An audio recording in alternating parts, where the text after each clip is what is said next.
we are back on the Zero Hour. I'm RJ Eskow, Richard Eskow, and we are going to go from the left of the left in a good way to the wrong side of the right with Christie. Our next guest, Fang, has been doing terrific reporting in The Nation on, among other things, Christie and what Lee calls Pension Gate. Lee writes that the Christie administration's embrace of exotic investment funds contrasts sharply with his rhetoric as a candidate, and that to critics, the Christie administration's management of the state pension program is characteristic of a governor who seeks to reward his friends while sometimes ruthlessly punishing his opponents. Wow, that sounds like Christie to me. Lee, thanks so much for being with us. Hey, thank you so much for having me. So what's the story here? What's going on with this thing you call Pension Gate? I know that Christie ran by dissing John Corzine, who was a Wall Street Democrat, about his handling of pension funds. But what's the story with Christie and the pensions? Well, Christie says his biggest conservative achievement as governor is changing the New Jersey state pension. He says that the state workers, teachers, firemen, that type of thing, have been destroying the system by creating too much of a liability. So, he increased the retirement age for some workers. He cut benefits. He makes a lot of the workers pay more into the plan.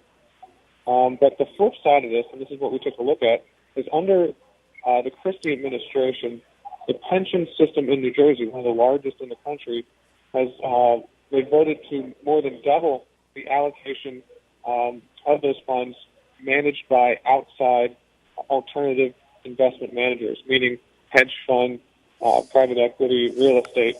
And this is actually a system that Christie, as a candidate in 2009, criticized the former governor, John Corzine, for starting.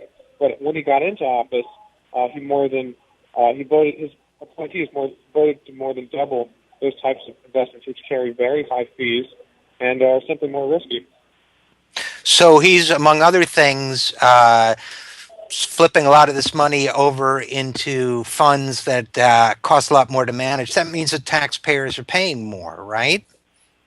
Well, academic research shows that pension funds and other institutional investors that invest in more conservative strategies, just equities, U.S. Treasury notes, S&P 500, a simple index fund, right, that carries little to no fees, they typically outperform funds that are weighted more into the alternatives, hedge funds and private equity. So the academic research shows that it's usually a safer bet to go with a more traditional route of investing institutional money. That being said, there are other issues that are involved here. For one thing, some of these hedge fund managers that won these very lucrative contracts, each of these contracts, which can go between $100 million a year or $100 million to $530 million. So these are huge contracts. They collect big fees, and some of these folks who won these contracts under Christie donated a lot of money to the outside spending groups that helped elect Christie, helped re-elect him. The Republican Governors Association is now the group that Christie chairs. Some of these hedge fund managers that received these contracts are continuing to give to that, even after Christie became chairman last November. So there's a connection here between Christie's political fortunes and what he's done as governor over the pension fund. Well, this is beginning to sound a little bit like Bridgegate, because now, as the investigations go on in the George Washington Bridge scandal, we learn that it's starting to get into who got contracts with whom, and David Sampson is head of the Port Authority, and et cetera, et cetera, et cetera. So are we talking now about getting the picture of a governor who's basically using the governor's mansion as a place to hand out patronage and reward his friends? Well, it's funny you mentioned the mansion. The Huffington Post, Christie Wolke, fantastic reporter there, had a story just 2 or 3 weeks ago showing that the foundation that runs the mansion is now chaired by Christie's wife, and that many business executives that have received tax breaks in New Jersey have been donating to the governor's mansion, basically for the upkeep and, how they run the place. So even the mansion has been touched by this type of cronyism. a story that's been ballooning in the last couple of months. I mean, the way that Governor Christie has managed the Port Authority, using it as a kind of Tammany Hall to reward his political friends, the allegations about how Governor Christie has used the Hurricane Sandy recovery funds. There's been quite a pattern that's been at least painted in the press that's disrupted the image of Christie that he's enjoyed in the last 4 years. Right, which is incorruptible, kind of nonpartisan, fair, regular guy who tells it like it is. And by the way, I just can't resist, for no particular reason, bringing up the fact that the governor's mansion is called Drumthwacket. Isn't it? Isn't that the name? I believe so. Yeah. I've never been there, but yeah, that's the name.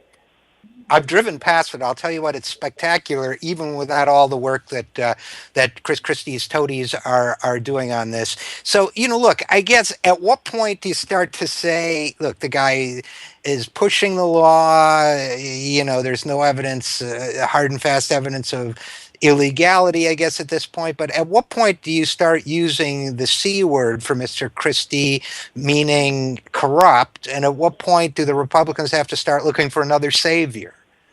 Well, look, New Jersey's had a lot of corruption scandals in the past. Both Democrats and Republicans got in a lot of trouble for cronyism, for pay-to-play, that type of thing. And, that's the kind of ironic thing about what's going on now, because New Jersey, not too long ago, passed some of the strongest ethics reform laws in the country. So a lot of these stories, like the Huffington Post story on the governor's mansion, my story about the pensions, what Christie did appears to be legal because although these investment contract managers, these hedge fund managers, can't legally give gifts to Christie, they can't give money to him directly, they've used these super PAC-like groups to move around the law. It's basically a loophole so that they can give him $1 million and, no law is violated. So it's an interesting dynamic, but I know that there are investigations about his conduct and his appointees' conduct at the Port Authority. There's a lot of questions being asked about the legality of how he was handing out the Hurricane Sandy money. I think a lot of these questions are yet to be answered. And listen, I don't want to put words in your mouth, Lee, but I have very carefully looked up the word corruption, and you do not have to be breaking the law to be described as corrupt. I'm just saying, I'm not putting words in your mouth, but what should people be looking for as we read your great reporting and other people's reporting on Christie Gate, for instance, everything's Gate nowadays? What do you think are going to be the breaking stories, just to wrap this up? Well, one last kind of quick comment on the corruption angle. A Christie surrogate who's now famous, Bill Baroni, who's now at the Port Authority, but in 2009 he was kind of Chris Christie's attack dog. He said that John Corzine's activities, very similar management of the pension fund, opened the door to the perception of politics, basically saying it was corrupt. So if you use the Christie campaign's own standard, then I suppose it's corrupt. Well, okay, then here's a guy who is, as they say, being hoist on his own petard and in Drumthwacket, no less. Now, how's that for a conclusion?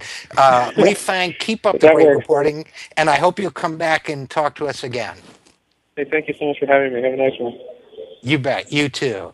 Okay, I'm RJ Eskow, and that was the latest on Chris Christie. And, I got to say, I've already written a piece that in the headline described Christie as the heartless, smug, bullying embodiment of the Republican Party, and I stand by those words. Now, does the word corrupt also get to be attached to his name? Well, I'll tell you, it sure doesn't look good, but I'll say this. Who thought that Chris Christie, there were questions about this guy's career from the very beginning, going back to his days as a U.S. attorney. Who thought, and his really suspect prosecution of a Democratic senatorial candidate right before the election, which, by the way, is against the rules that Justice Department gives to its attorneys, because they're supposed to avoid the appearance of political interference. So who decided that Chris Christie was the face of the Republican Party? Which brilliant political pundit thought that he was going to be their savior? Because I'll tell you, whoever he was that decided Chris Christie was the new face of the Republican Party, it's beginning to look more and more like they were right. I'm Richard Eskow, and we'll be right back. This is The Zero Hour.